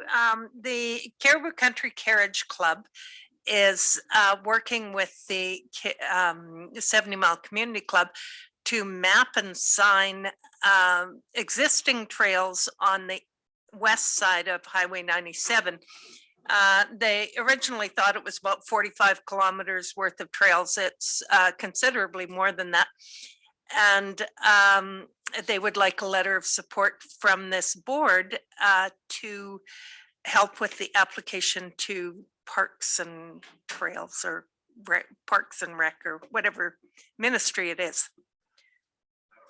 And that's a motion. Okay, is there a second? Okay, is there any discussion? All in favor? Anyone opposed? That's carried. Director Watson. On my way here today, I got a phone call from a resident in somewhere around Clinton. They live on Rose Road. Rose Road has been closed because of slippage of the side hills. The slippage is a direct result of the 2017 fires and the backburn that happened there. And there hasn't been any remediation done. And they can no longer get into their property with a vehicle. They are having to park on near it and walk in. If they stay in there, they can't get an ambulance in there. If there is a fire, there isn't any way to get help to fight a fire in there. This has become a very urgent situation. And what I would like to ask the board to do is direct TNRD staff, I believe it's Kevin Skrepnik, to work with these people and try and get them some help from the province. And is that a motion? Yes, that is.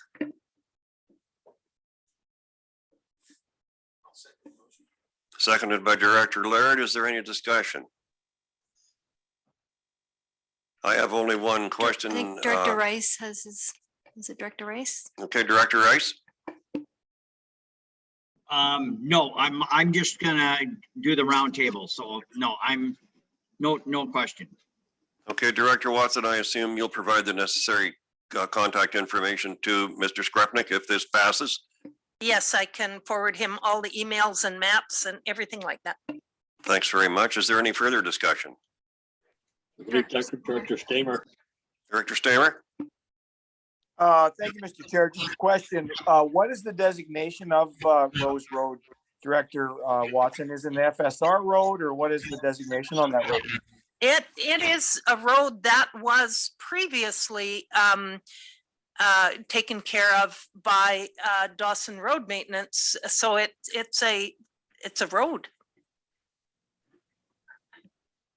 Okay, well, yeah, I'm just curious on what the designation is, but it sounds like we're going to find that out as we go ahead with this motion. Anyway. Thank you.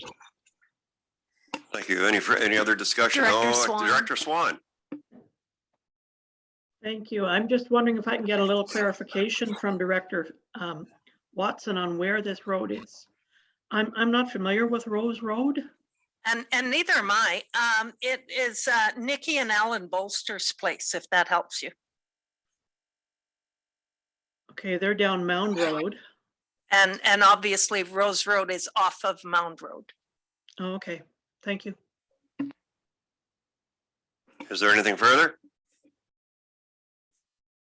None? All in favor? Opposed, if any? I see no opposition. Director Schaefer, did you have new business? No, I'd like to go back to the correspondence. And the city of Prince George has sent a letter about supporting a surcharge for BC Hydro.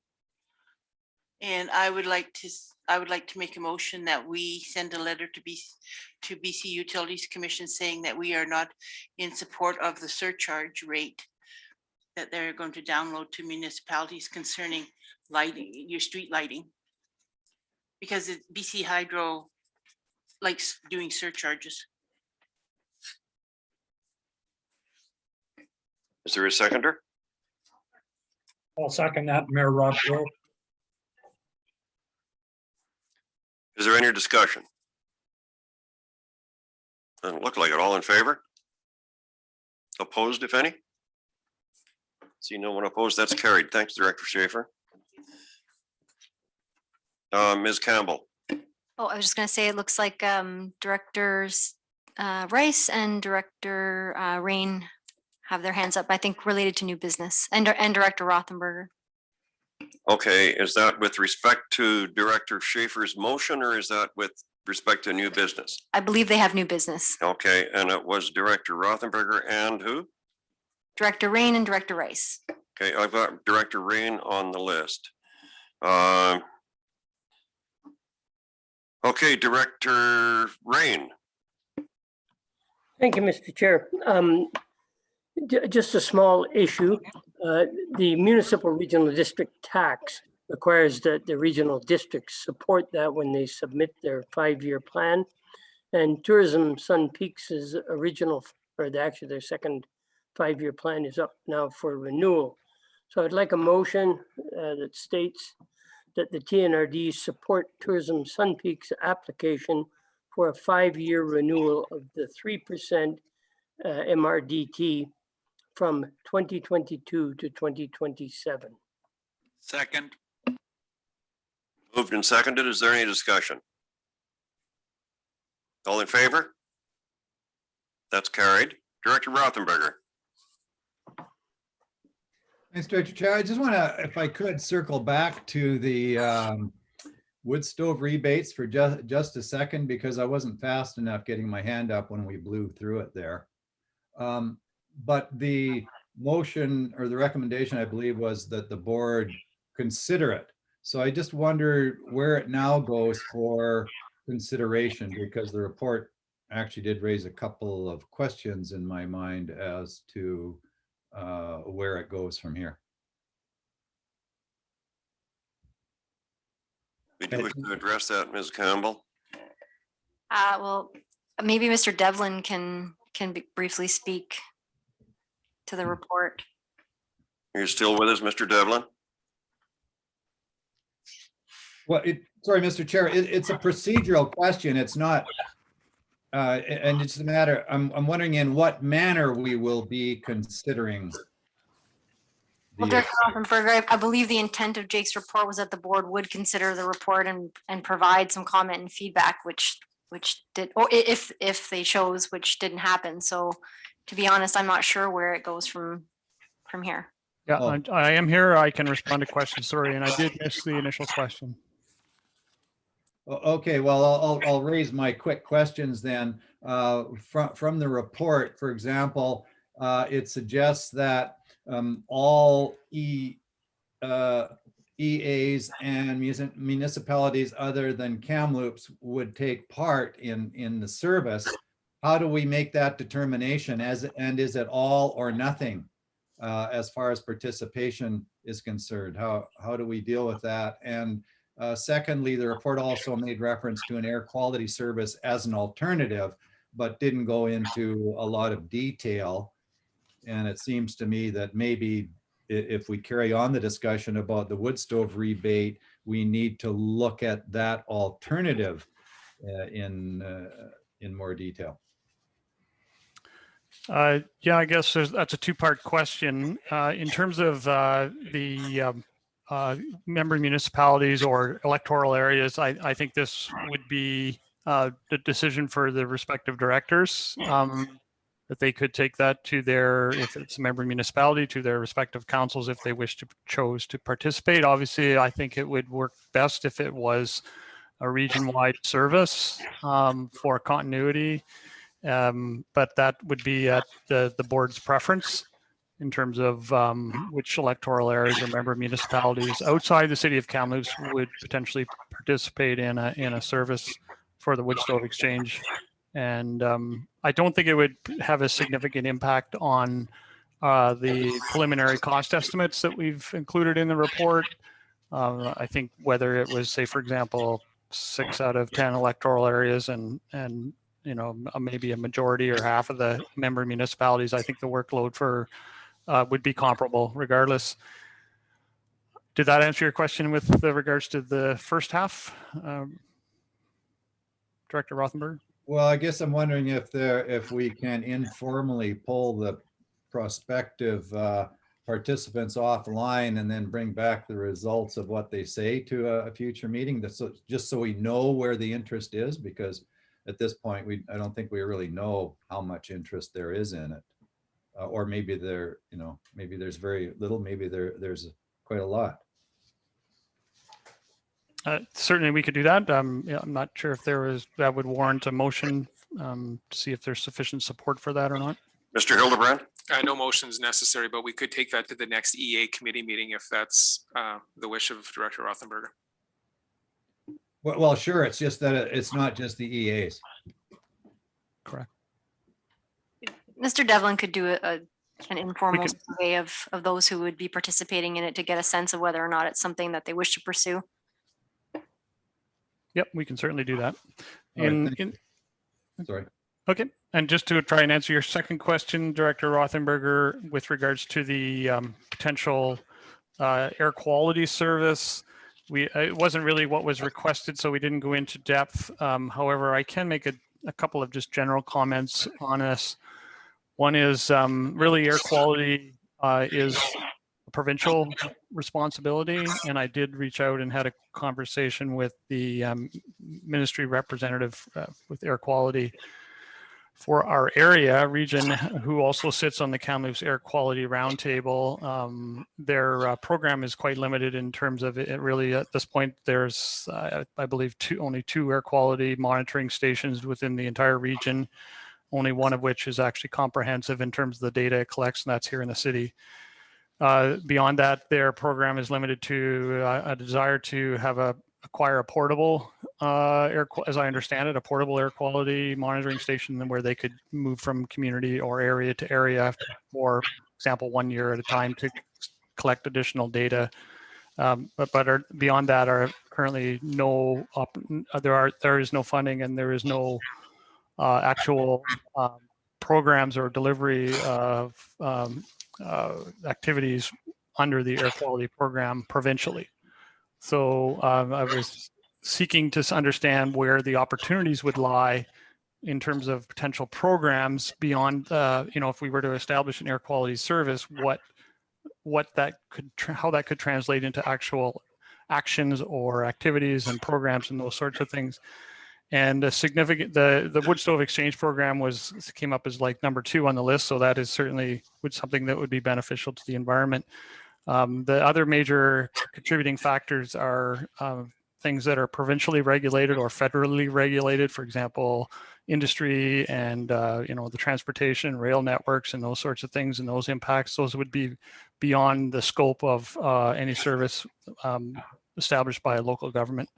So it seemed that, to be honest, that there's limited potential in terms of program delivery. There was one other example that was proposed in terms of addressing air quality, and that had to do with street sweeping in a municipality. And it was, apparently Prince George has undertaken a program where they've modified and changed their street cleaning programs to try to minimize dust pollution and things like that. So all good stuff, but I was trying to get a handle in terms of what a local government or regional district could undertake if a service was established. And I got to be honest that I think that it would be a challenge to translate a service into programs that would have a significant impact, since a lot of those big items, I guess, in terms of air quality are sort of difficult for a regional district to take on because they are provincial and federal in nature. I hope that answers your question.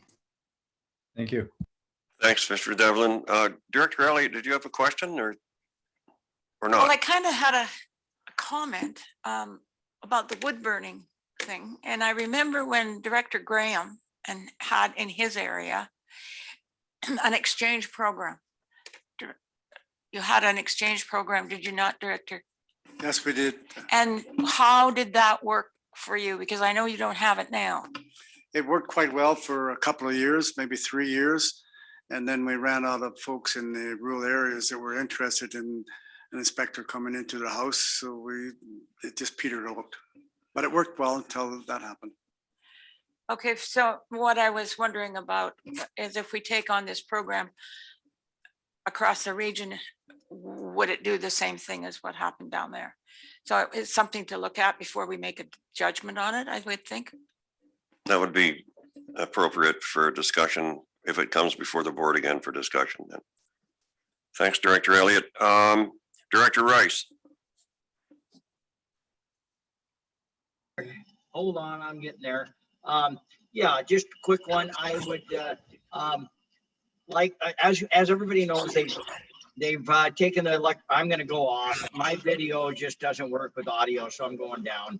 Anyways, as we know, we've taken an electric charging station out of Spence's Bridge. They have actually now physically removed the station from the school. However, BC Hydro and the province are working together to try to relocate the 2 stations somewhere in Spence's Bridge. And for economic development reasons, it's imperative that we do get an electric charging station here, 2 of them. So I would like to make a motion to get a letter of support from the TNRD sent to BC Hydro and the province that they support our efforts to relocate the electric charging station in Spence's Bridge. I'll second that, Merlin, Director Blackwell. Okay, is there any discussion? Seeing none, all in favor? Opposed, if any? I see no opposition. Director Rice, looks like you got it. Muchas gracias. Mr. Hildebrand, I think you have an update for us you mentioned earlier. Yes, thank you, Chair Gillis. I wanted to take a moment and provide the board with a most recent update regarding our request for proposals for forensic audit and special financial review. As you're aware, we had put this RFP out back in March. The RFP closed on April 12th at 4 p.m. and we received 6 quality submissions from very experienced firms. The evaluation team, which included myself, Deanna Campbell, and Katie Soltis, individually reviewed and rated each proposal according to the established mandatory and scored criteria that was identified in the RFP, and then met together for a consensus meeting to determine the highest score. We put out a press release this afternoon with an update regarding this RFP and the selected successful proponent. There were some great proposals, but ultimately one proposal scored the highest. And we're pleased to announce that BDO Canada, based out of Vancouver, was the successful proponent. We have started to work on preparing a contract with BDO and hope to have this contract finalized and executed in the next week, but wanted to provide an initial announcement. We're looking forward to working with BDO's forensic audit specialists and happy to be moving forward in an effective and efficient way to and anticipate that BDO will start their work in early May. The TNRD's top priority from my perspective is all about transparency, timely communication, and we will continue to provide information and details as they become available and as we are able to. So thank you. I'm not sure if there's any questions, but wanted to make sure the board was aware. Thanks very much for that, Mr. Hildebrand, and we're looking forward, I think, to seeing how, what the results of that investigation might be. There's no notice of motion. There is a question period, and if anybody's on Zoom that wishes to ask questions, perhaps Dave, you can see, is there anyone there? 2 people there, but neither of them have their hands raised. Oh. Okay. Then before adjournment, I just wanted to speak for a moment to Director O'Reilly and say that it's really good to see you here among us and looking so well. And you had us kind of concerned, and it's nice to see that you've recovered. And we're happy about that. I'm probably not nearly as happy about it as you are. And then I think that's it. We can entertain a motion to adjourn. So moved. Consider it done. Thank you, everybody. Love the cats, Merlin. Director Brown, did I see your hand up? I just said bye. I Bye-bye. waved.